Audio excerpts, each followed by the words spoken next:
everyone, and welcome back. I'm Georgia, and you're listening to Safe Tea. It's here! Back to school time. Everyone is hoping they don't have Rona as a roommate. We know times are weird. We're all looking for clarity, and it's really hard to know what to believe.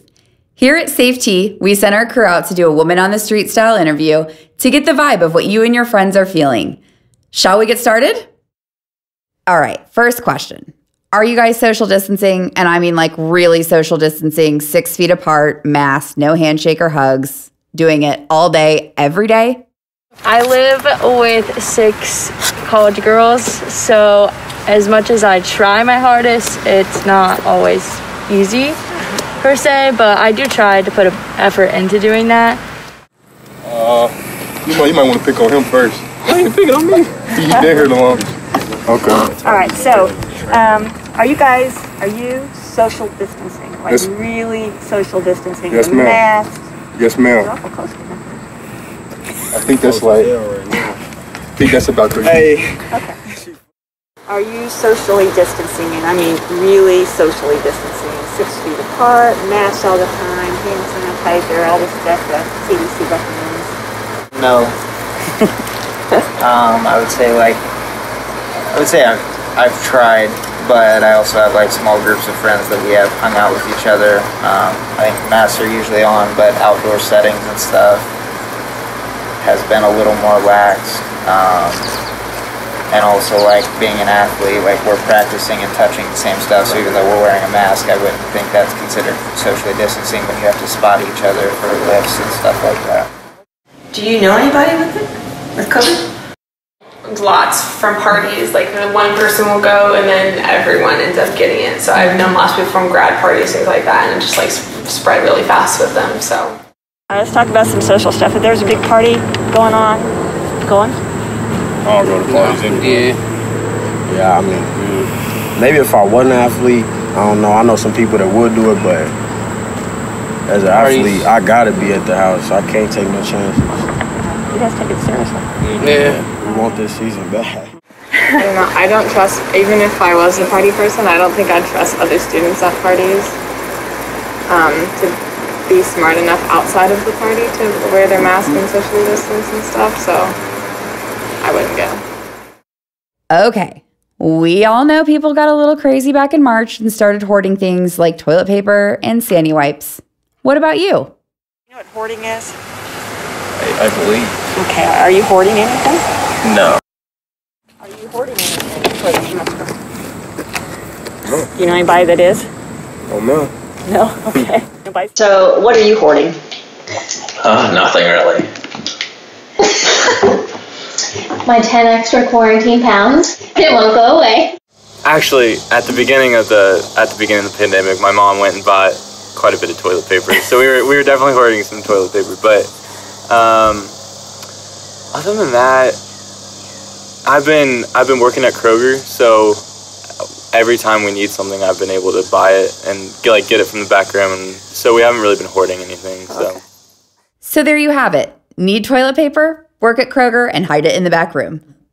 All right, let's move on. Seems like not an hour goes by without someone saying something about COVID or the pandemic, especially on social media. How often do you get COVID updates? How often do you read and get updates on COVID? I stay pretty updated, mostly through Twitter and Facebook, like social media.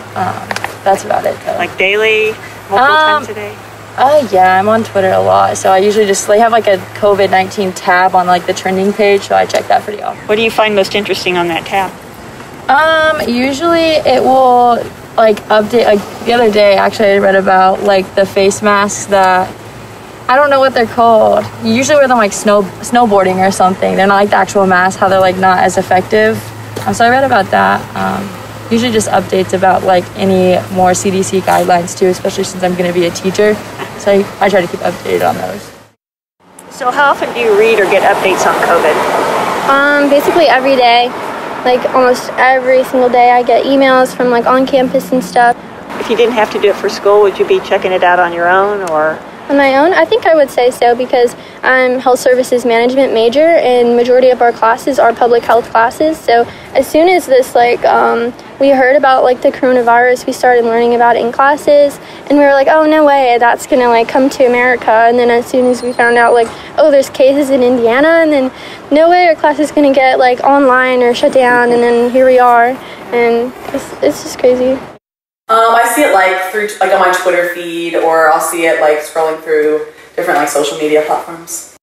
Do you feel like you're overwhelmed with information about COVID? Do you get tired of hearing it? Yeah, I definitely get tired of hearing it. I feel like it's all that we talk about anymore, and that's okay, but I think that there's just so much different information out there. We've all had to adapt to a new style of learning. This time last year, who would have thought we would be spending so much classroom time in front of a computer? But is it really the same? Well, how about education-wise? Do you feel that you're getting as good at education with e-learning as you do with in-person learning? No, not at all. There's no way around it. In-person learning is a lot better, definitely. How so? You kind of get to build a personal connection with a teacher, and usually I use that to work harder in their class. But when I'm at home, I kind of just lounge around all day, fell into unhealthy habits. I don't think so, just because that's a tough question. I mean, I know my campus is doing the best that they possibly can, with the conditions, so I'm grateful for them, but also at the same time, when you're taking online classes, it's a lot of almost teaching yourself in an aspect. Do you feel like you're getting as much out of school with e-learning as you are with in-person classes? I think so. I had a better semester last semester for e-learning than I did in person, so for me it helped. Really? Yeah. You're the very first person to say that. Yeah. What was about the e-learning that made it beneficial for you? Teachers cared. I felt like since they knew we went in person, they had to reach out a lot more, gave us more help, more resources, I guess, came available. Rather us being in the classroom, it wasn't the same, and I didn't feel like.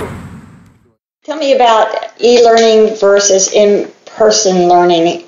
Which do you think is better, and how are you handling all this? I go onto the side of in-person learning just because I think that school is so much more about the people and everything, because we could learn online. We could do it all online and everything, but I want to see my friends. I want to walk through the halls and talk to people I don't know, just to meet strangers. But with e-learning, it's there. You can do it, and everyone can do it. I just think it really takes you away from the world. Sometimes we're faced with tough choices. For instance, choosing between physical distancing or attending a really important event. If you had a really, really important thing to do, like a funeral that you had to go to, but you tested positive for COVID, or a big game, you tested positive for COVID, but you had no symptoms. I ain't gonna lie. I ain't missing a game. But it depends on the person who died, I say. Somebody close to me, I'm just being precautious, but I'm not missing a football game. If there was something really, really important that you needed to do, go to a funeral, but you tested positive for COVID a day or two before that event, what would you do? I'm at the funeral. I personally wouldn't go. Yeah, me personally, I probably would. It's the last time you see somebody. I would try to figure out the best precaution, can I come early or something, but that would be very difficult to do, especially if it's a lot of people at this age, my grandma probably would die or something. I personally, I gotta go. I wouldn't go. It's just the fact that being around older people, I wouldn't want them to catch disease. Yeah, see. If you had an important event that was coming up, and really, really important, something you thought you couldn't miss, but you tested positive for COVID right before that event occurred, say something like a funeral or a wedding or something like that, would you go? No. Definitely not.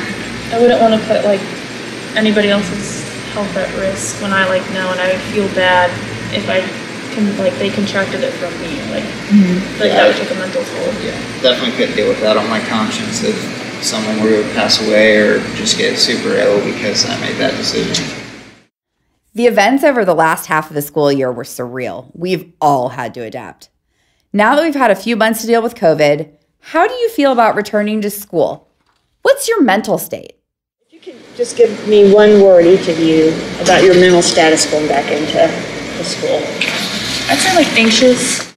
I would say kind of both sides. I'm excited and kind of sad because it's my senior year and I haven't really been able to do the stuff that seniors are able to do. But I'm also excited because, I mean, it is my senior year and that's a super exciting time. My mental status? Stressed. I'm very stressed. Excitement. I get to see my friends. I get to see familiar faces, friendly faces I haven't seen in almost 6 months, and so I'm really excited. And I'm ready. I'm ready to pack my stuff in the car and go. I'd say excited as well, but a little apprehensive, just because I don't know what to expect and for how long we might be at school. I don't want to be sent home. One word to describe me going back to school, I say, would probably be driven. Being able to have the opportunity to even go into a classroom and seeing things, I'm just really excited and hopeful. Now that you've had a chance to reflect on going back to school, what have you missed most? What is the thing that you miss most since the pandemic started? I'd say being able to hang out with a big group of friends without worrying about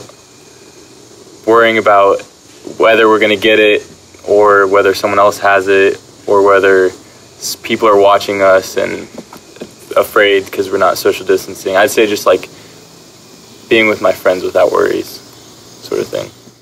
What do you miss most since the pandemic started? Hugs. Giving hugs to people. Oh. I'm a huggy person. So when I see my friends, I'm like, hey, how are you? What do you miss most since the pandemic started? Freely hanging out with my friends. Or what I feel I don't want to say in secret because we're not breaking no rules, but it's just kind of awkward at every social setting to be you get in a mask and then you want to pull it down to talk, where if you feel maybe it's too many of y'all too close, somebody being hey, some kids way too close. And yeah. Being able to just come out here and play football with your friends, you gotta missing the small season. groups. Yep. Because we have a spring season. And we miss that entire portion, so that kind of sucks. Speaking of football, sports has been an aspect of life that's been turned upside down. How do you feel about playing and watching sports now? What about the inequities? How do you feel about the season, Big Ten being canceled? Yeah, I mean, it's sad because athletes do devote a ton of time, and a lot of seniors are losing their last season and stuff like that. And not everybody wants to go back to school for another year. That's a year that you could be in the workforce. I understand that stuff needs to be careful and whatnot, but also they've been back practicing for a month and a half to 2 months. So to now cancel it when there have been no, to my knowledge, there has not been one death across the whole U.S. and most colleges have been back practicing fall sports for a month and a half. So, and I'm not saying there won't be a death. So I don't know, but it is sad. Either way that you do it, it's a bad outcome. Will it affect your opinion if they cancel your season? Yeah, I will be frustrated if it gets canceled for sure, but I'm frustrated now that stuff's getting canceled, so I would say my opinion is probably pretty similar. How do you feel about the football season being canceled elsewhere? Are you guys worried about it here? To me, it's stupid. I want to play football. I can get corona walking down the street. I get corona going to Walmart. So what do you think about the football season? You're going to have it this year for you guys? I hope so. I want it. We want it. But it's not looking bright because not many people, I guess it's not affecting people really as much as affecting us. This is something I love to do. I'm at college, get a scholarship to play. And I love training you see us out here. But it's people that's not working that hard for the season, they're oh, they canceling football. It'll be back in a year or whatever. But to me, that's I'm a junior, so next year I'll be a senior. And then if I have another year, I'll be 23. I want to be in a job or wherever. So if the state were to come along and say your soccer season's over, how would you feel? Yeah, I would say I would feel differently than how I feel about the football, how it's the right decision for football, but I'd say I'd for sure be mad about it, and I'd be trying to do whatever I could to bring the season back, because that's something that, like you said, like I've worked so hard. I've worked from freshman to senior year, and I've worked for it for this senior year, and having that get canceled not make me very happy. What do you find most confusing about the information you get about COVID and spread, and particularly as it relates to sports and activities that you're doing in school?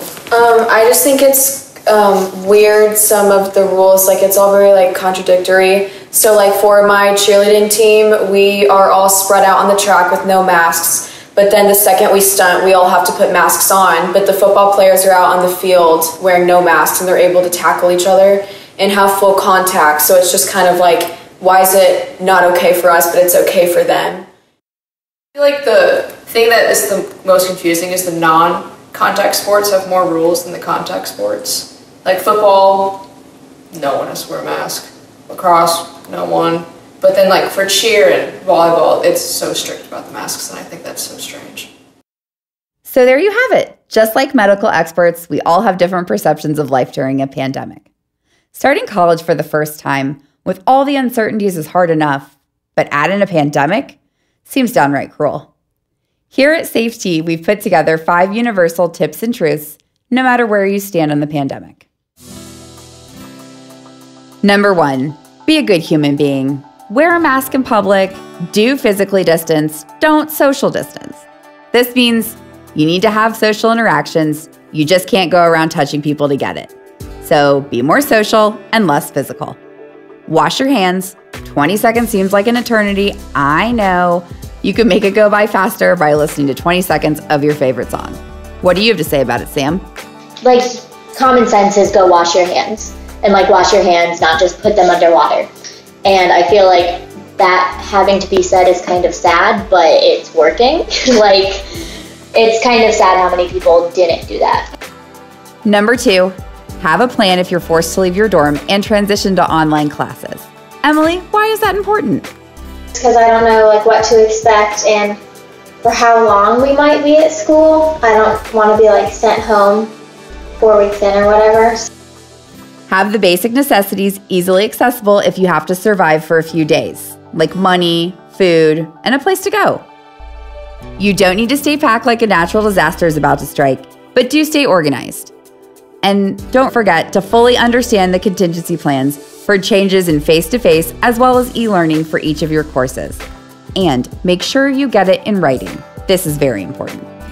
Referring to the playbook during the semester will help you stay on track if things suddenly change. Number 3, understand your student loans and how the CARES Act may or may not protect you. Be aware that the process for admission testing and scholarships have changed. All of these colleges have canceled submitting SATs and ACTs going into college for the class of 2021. And so I know that created a lot of stress for me. I would say I've felt a lot of apprehension. I've been applying for colleges currently, which the pandemic has given me a lot more time to apply, which is good. I have more time to be at home to focus on like Common App or like scholarship applications. But I do have apprehension because I have been looking out of state pretty much ever since freshman year. And since junior year, I've been looking international schools. And it's just the fear of like, is this gonna be still going on by the time I graduate and I'm going to college? Like, will I be able to get back in the country if I do decide to study abroad? Your financial counselors and parents are your best resources. And guys, be aware of scams. As more of your personal and financial information goes online, there's always someone willing to help themselves to it without your permission.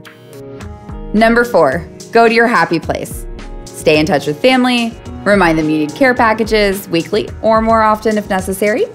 So I appreciate seeing people around and having conversations with people. Yeah. So that really taught me that socializing with people is important.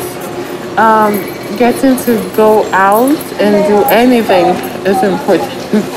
So, but overall, I would say I had like support from my family. Ramp up your endorphins with a bit of physical exercise. Fall's such an amazing time to be outside. Write down your memories for posterity. Just like you've had to endure listening to your parents tell you how rough it was when they were your age, you can one-up them and create a masterpiece to share with others. Help someone else? There's no shortage of people needing a helping hand now, and there's no better way to put your problems in perspective than helping someone else who's struggling.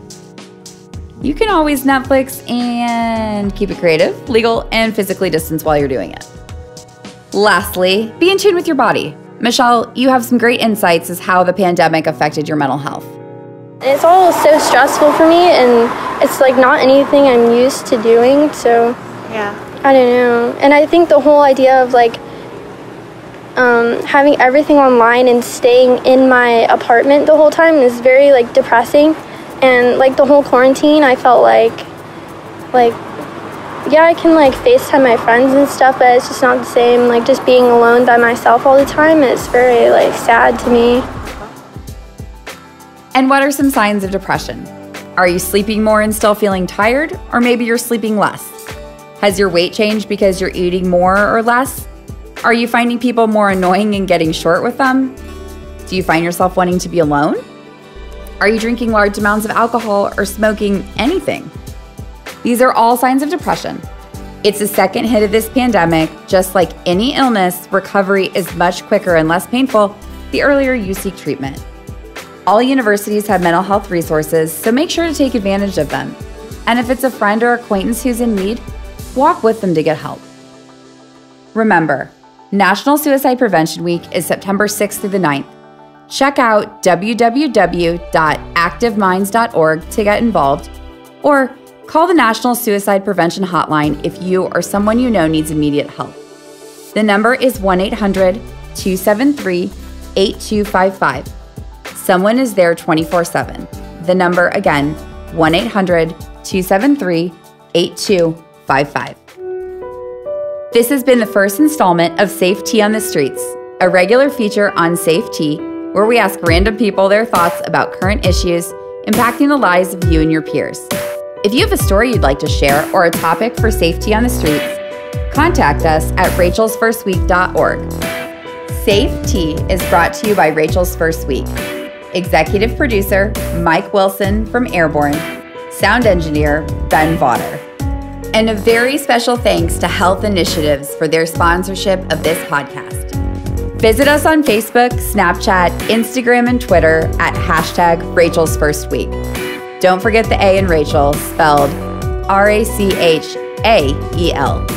We want to hear from you, so contact us at rachelsfirstweek.org. Don't forget to subscribe now so you don't miss a single episode of Safe Tea. This is Georgia signing off. See you next time.